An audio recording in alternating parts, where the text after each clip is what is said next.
Welcome everyone, I'm Untitled Hero, and today we're gonna talk about the action-adventure game Shadow of the Colossus.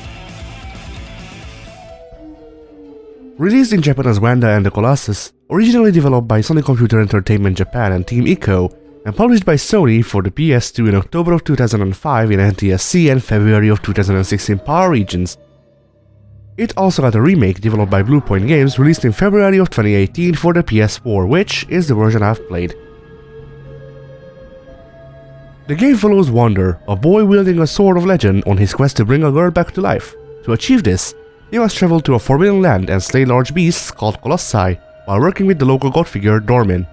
According to sources I've read, the gameplay largely remains the same, save for the control scheme which got updated to be palatable for a new audience.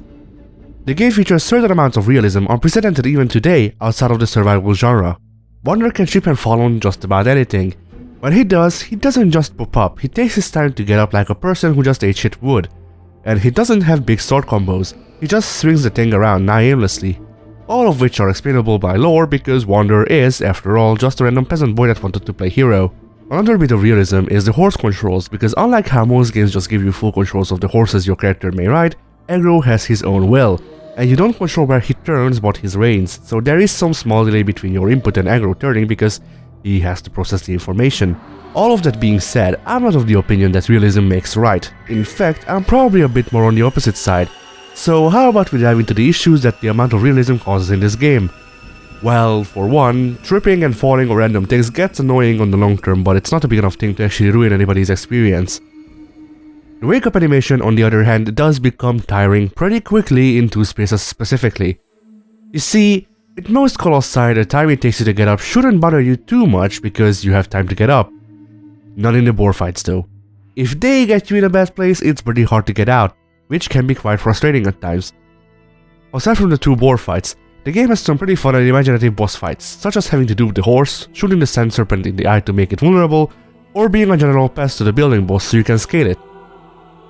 In some cases, you're enough to beat the Colossi alone. Sometimes you'll need Aggro's help, and sometimes, just sometimes, you accidentally clip through a wall and summon the eternal darkness. Oh god help me, it's eating me whole, somebody please help! Oh. There's also a thing that sets the traversal apart from other games. I mean, aside from tripping on random stuff and eating shit part. That is the climbing. So, this game has parkour and climbing that I don't think any game has really attempted before or since. Unlike its contemporaries or really any other game that isn't supposed to emulate mountain climbing, this game uses a stamina-based climbing mechanic, once again adding to the realism factor.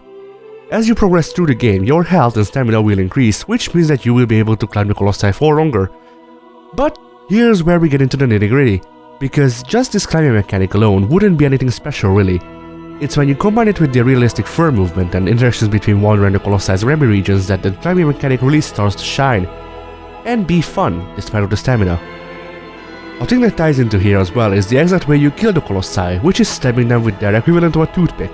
As for how you, the player, do that, well, once you're in position and are holding on tight, you press the attack button to charge the attack, pray that the Colossus AI doesn't decide to do anything that may break your charge, like reading, and then press the attack button once again once you deem the charge sufficient enough. The damage this stabbing does depends on how long you've charged your attack, but there is a limit as shown by the stamina bar while charging. Moving on to the world, this game achieved and achieves what modern sandbox games are trying to do now, but did it 2 generations before them.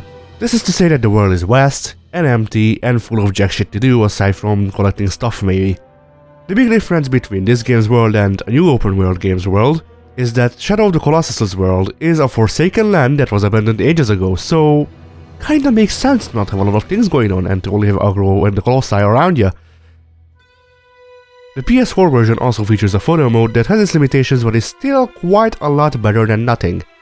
With 6 separate depth of field sliders, a thing that I haven't seen before, with my biggest gripe being that there is no free camera, rather you're stuck orbiting Wander or Aggro.